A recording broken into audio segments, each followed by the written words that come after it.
Greetings! Welcome back to Couch Critic with me, Dennis P. And it's been 36 long years since Canada have been able to grace the World Cup. It's been a long time, and I can't tell you how excited I am for the game tomorrow against Belgium. Obviously, it's going to be a very tough game. Belgium is no joke. I think they're ranked number 2 in the world right now, and they have talent all over the pitch. But this isn't about wins and losses for me. This is about Canada returning to that podium, to that stage, the grand stage, and testing themselves against the world's best. Steel sharpens steel, obviously, so you have to put yourself up against the best to know where you stand. And it gives future generations, the next crop of players to come in, something to aim for, to strive for, and build on. So it's not about the wins and losses for me, and it's more about the opportunity and putting ourselves back onto the stage. Obviously we have 2026 when we will be hosting the World Cup as well. So this is just basically the breeding period for that next run. But what I'm going to be doing in this video is profiling some of the players that you may not know in the Canadian lineup. Obviously, we know about the Jonathan Davids and we know about the Alphonso Davies and whatnot, but there is a nice bed of players just underneath those guys who are just on the brink of busting through, as far as I'm concerned. Very talented players who could use the World Cup as a springboard to bigger and better things in their own personal careers. So I'm going to start with Tajon Buchanan, who is a 23-year-old from Club Brugge, just transferred there last year, and is a winger, 6 feet tall, very tall, angular player who is very pacey, direct, and tricky when you get into 1v1 situations, and always makes good decisions on the ball. Very rarely do you see him panic when he's in possession. He's always very calm and composed.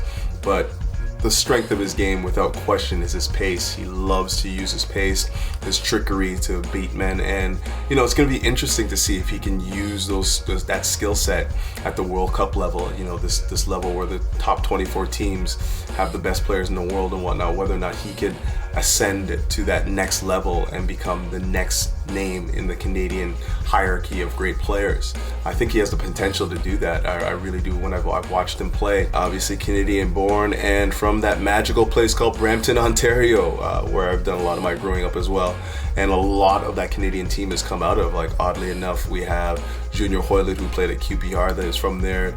We have the Canada's all-time goal-scoring record leader, Kyle Laren's from there.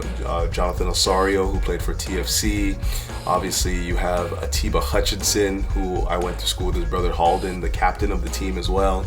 You have Daniel Henry, who unfortunately will not be playing in the tournament, but again, a very skilled defender. And of course, Liam Miller, who is also a defender for this Canadian team. So a lot of talent coming out of Brampton in particular from Canada, and Tajon Buchanan stands a chance of being the brightest light. Obviously, Atiba Hutchinson had a storied career playing at Besiktas and in the Champions Leagues and whatnot for the Turkey team. Tajon Buchanan has something different. He's obviously a little bit more dynamic, don't play the same positions, but he has a little bit more dynamism to his game. If you watch him play, he's very direct, very pacey and tricky at the same time. And when he puts it all together, you see a player that has a trajectory that can, ascend further up the ranks. With Tajon Buchanan obviously coming from the Brampton Youth Program and then going to Mississauga, then to Syracuse, and then later on, obviously being drafted to the MLS by New England.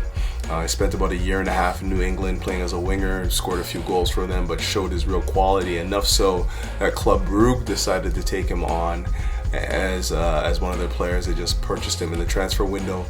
And yeah, he's flourishing there as well, playing in the Champions League and, playing a multitude of positions for them, right? Currently, he is playing right wing back for them, and there's also right back. And, obviously he can play up and down the right side of the flank and is very effective there. And I think that sort of like adaptation to his game since he's come to Club Brugge, which is what's helped him even get into the national team. Like, even 2 years ago, he wasn't considered one of Canada's bright talents. He hadn't played any games for the national team at that point at this level, the men's team level.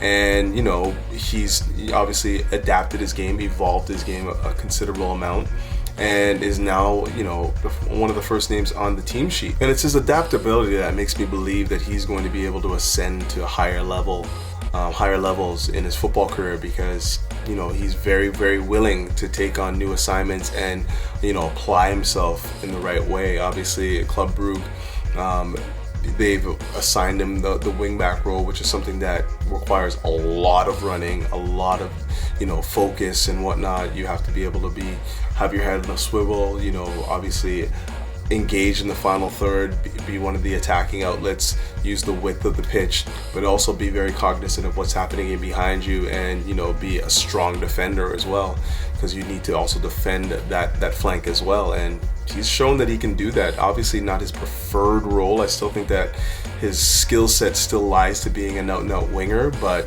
if he can continue to adapt his game and take on an evolution approach to his football career, I think that sky's the limit, because it seems to me that there are going to be a lot more on offer in this new modern way of playing football in the wide areas if you can also play that wing-back role, where you can go up and down the pitch, use your pace and power to get up and down the pitch. And it seems like this is the type of game that would suit him.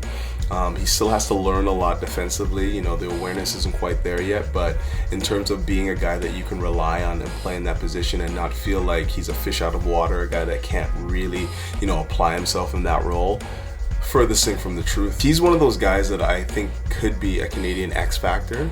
Obviously, Canada play a very similar style of football to Club Brugge, that we do play with the three at the back, and we use our wing backs for the width. So on one flank, you're likely going to have Alphonso Davies as the left wing back, and on the right side, it can either be Laria, who I haven't spoken about, or of course Tajon Buchanan. But in either role, he's very, very adept at just playing out and out winger and being a little bit more direct in that way. But if we're looking to be use the width of the pitch a little bit more and be a little bit more attack minded down the flanks, you can certainly see him play that wingback role, the right wingback role, and maybe have Laria come on to spell him at some point in the game, or maybe move him up the pitch if you need another goal or something like that. But the opportunities will be there for him in both roles, I think, either as a winger and a wingback. We don't know yet exactly where he's going to be deployed at the beginning of the game.